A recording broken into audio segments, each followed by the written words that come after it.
দর্শক শুভ সকাল। বন্যা পরিস্থিতির সর্বশেষ চিত্র। পানির উচ্চতা এতটাই বেড়েছে যে রেল সেতু আর পানির মধ্যে বেশি দূরত্ব নেই এবং বন্যা পরিস্থিতির যে উন্নতি হওয়ার কোনো লক্ষণই আমরা দেখতে পারছি না। বিশেষ করে এই যে গোমতী নদীর যেই পানির প্রবাহ, যে পরিমাণ স্রোত এই যে ভারত থেকে আসছে, আপনারা যদি আমার এই ক্যামেরার সামনের এই চিত্রটা দেখেন, এটা হচ্ছে ভারতের অংশ। ওই পাশটা হচ্ছে ভারত, বিশেষ পূর্ব দিক, আর আমি দাঁড়িয়ে আছি পশ্চিম দিকে। যদি পানির যে স্রোতের প্রবাহটা আপনারা দেখেন, এই যে স্রোতটা যদি আপনারা দেখেন, তাহলে হয়তো আপনারা বিশ্বাস করতে পারবেন যে আসলে কি পরিমাণ পানি ভারত থেকে এই বাংলাদেশে প্রবেশ করছে। এই বাংলাদেশের এই গোমতী নদী দিয়ে কী পরিমাণ পানি প্রবেশ করছে, আসলে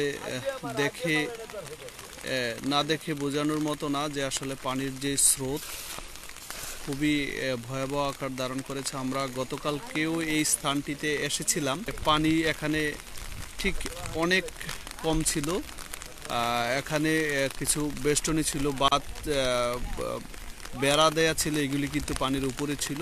এছাড়াও এখানে এই যে খড়ের যে স্তূপগুলি ছিল, এগুলি অনেকটাই দেখা গিয়েছিল। কিন্তু আজকে এই রাতের মধ্যে কিন্তু পানির উচ্চতা কিন্তু অন্তত পক্ষে বলা যায় যে 3 ফুট বেড়েছে। 3 ফুট পানির উচ্চতা বেড়েছে এই মুহূর্তে।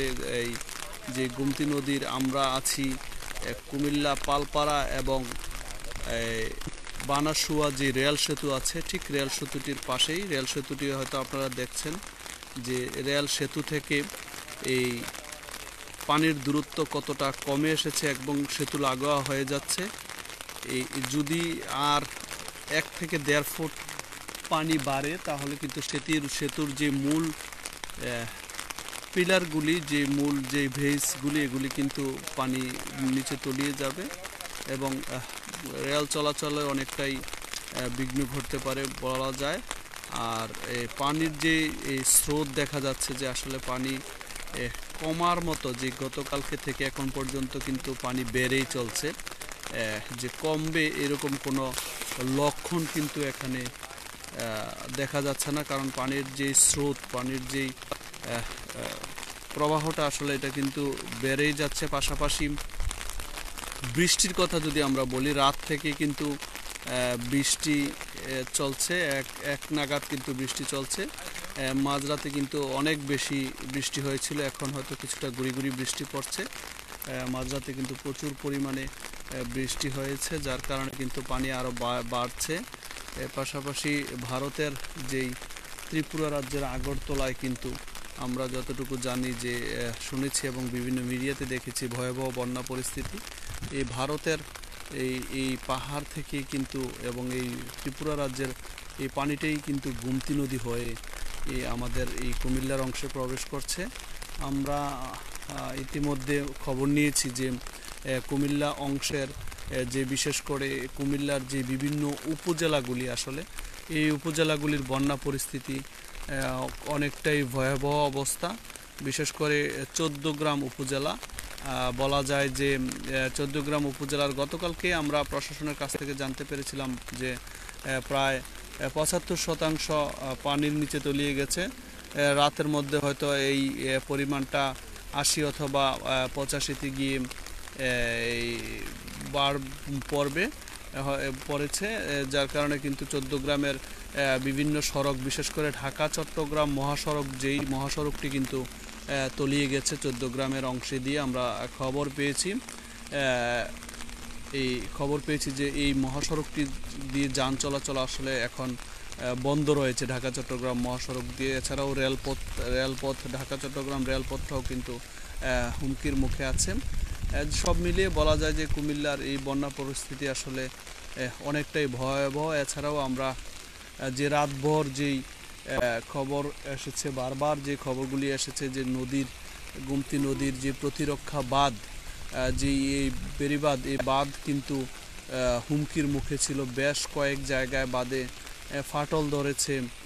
বাঁধের যেই বাঁধের যে বিভিন্ন অংশে মেরামত করা হচ্ছে, বালির বস্তা দিয়ে বাঁধ রক্ষা করার চেষ্টা করছে, বিভিন্ন জায়গা থেকে কিন্তু এই খবরগুলি এসেছে। এবং সারা রাত্র কিন্তু এই গুমতি পাড়ের মানুষ রাত জেগে কিন্তু পাহারায় ছিল এবং তাদের এই বাড়ি সম্পদ রক্ষা করার চেষ্টা করছিল। কিন্তু সবচেয়ে দুঃখর যে বিষয়টা না দুঃখজনক যে বিষয়টা আসলে এই গুমতির পানির যে বেড়িবাঁধ রক্ষার্থে কিন্তু আসলে অন্যান্য বৎসর আমরা যেভাবে দেখেছি যে পানি আসলে আরও কম পানি আসতো, তারপরে কিন্তু প্রশাসনের পক্ষ থেকে, পানি উন্নয়ন বোর্ডের পক্ষ থেকে কিন্তু তৎপরতা অনেক বেশি ছিল। কিন্তু আসলে এই বৎসর আসলে গ্রামবাসীদের অভিযোগ যে তারা আমাদেরকে জানিয়েছে, রাতেও বেশ কয়েক জায়গা থেকে আমাদেরকে ফোন দিয়েছে যে বস্তা ব্যবস্থা করে দেওয়ার জন্য, কিন্তু আসলে এই বস্তা আমরা ব্যবস্থা করে দিতে পারিনি। পানি উন্নয়ন বোর্ডের সাথে কথা বলেছি, তারা জানিয়েছে যে বস্তা দিচ্ছে, কিন্তু আসলে সাধারণ মানুষ এই বাঁধ মেরামতের জন্য বস্তা আসলে খুব একটা পায়নি বলে জানিয়েছে। এবং এই বন্যার যে ভয়াবহতা থেকে রক্ষা করতে, বাঁধ মেরামত করতে নিজেরাই কিন্তু পরিশ্রম করছে। ভাই আসলে অনেকেই জানতে চাচ্ছেন যে আসলে রেল চলাচল স্বাভাবিক কিনা। আসলে সকাল থেকে আমি এখানে অবস্থান করেছি, আসলে রেল চলাচল করতে দেখিনি, হয়তো রেল চলাচল স্বাভাবিক থাকতে পারে। এছাড়া কিন্তু এই যে বৃষ্টি কিন্তু আপনারা দেখতে পাচ্ছেন, গুড়ি কিন্তু বৃষ্টি অনবরত পড়েই যাচ্ছে। গুমতির পানি, বৃষ্টি সব মিলিয়ে এই অবস্থা কিন্তু একটা ভয়াবহ আকার ধারণ করেছে। বিশেষ করে যে দেবিদ্বার উপজেলা, বুড়িচং, ব্রাহ্মণপাড়া উপজেলার যে নিম্নাঞ্চলগুলি, এগুলি কিন্তু ইতিমধ্যে তলিয়ে গেছে। এমনিতেই পানি বলা যায় যে পানি অনেকটাই তলিয়ে গেছে, আর এর মধ্যে যদি আবার বাঁধ ভাঙে তাহলে কিন্তু এর পরিণাম আরও ভয়াবহ আকার ধারণ করবে। এর মধ্যে ইতিমধ্যে কিন্তু আপনারা দেখতে পাচ্ছেন, হয়তো শুনতে পাচ্ছেন, ভারী বৃষ্টিপাত শুরু হয়েছে। বৃষ্টি পড়ছে, আসলে ভারী বৃষ্টিপাত এই মুহূর্তে শুরু হয়ে গেছে। সারা রাত্র কিন্তু এই বৃষ্টিপাত ছিল। এখন এই মুহূর্তে আবার এই বৃষ্টিটা সকাল থেকে কিন্তু কিছুটা কম ছিল, ঝিরিঝিরি বৃষ্টি ছিল, গুড়ি বৃষ্টি ছিল, কিন্তু এই মুহূর্তে আবার এই বৃষ্টির তীব্রতাটা কিন্তু বেড়ে গেছে। আপনারা হয়তো দেখতে পাচ্ছেন যে পানির স্রোত এবং বৃষ্টির তীব্রতা। আমি আপনাদেরকে একটু ব্রিজের উপর থেকে দেখানোর চেষ্টা করব পরিস্থিতিটা, আসলে যে গুমতির পানিটা কি অবস্থায় গিয়ে দাঁড়িয়েছে।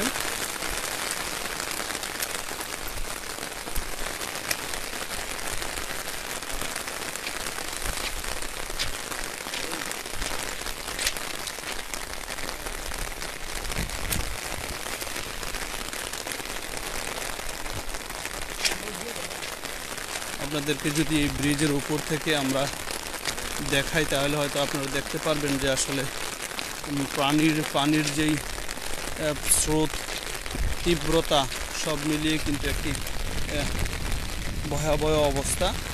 এই যে এখান থেকে আপনারা হয়তো দেখতে পাচ্ছেন যে আসলে বিস্তৃত এলাকা পানিতে নিমজ্জিত হয়ে গেছে, ঘরবাড়ি এবং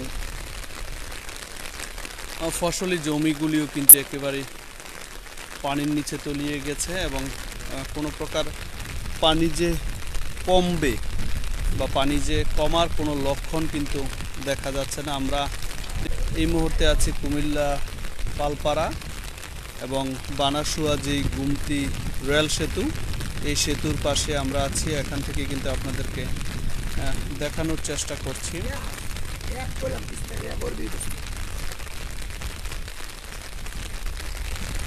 না, আসলে পানি কিন্তু কমছে না, পানি তীব্রতা এবং স্রোত, উচ্চতা সবগুলি কিন্তু বেড়েই চলছে। এবং যে পরিমাণ ভারত থেকে পানি প্রবেশ করছে এই গুমতি নদী দিয়ে, এই পানিগুলি কিন্তু সবগুলি নিম্নাঞ্চলে গিয়ে জমা হচ্ছে। বিশেষ করে দেবিদ্বার, বুড়িচং, ব্রাহ্মণপাড়া এই অংশগুলিতে কিন্তু পানিগুলি জমা হয় গিয়ে, এতে কিন্তু বন্যা পরিস্থিতি আরও ধীরে ধীরে ওই অঞ্চলের খারাপের দিকে যায়।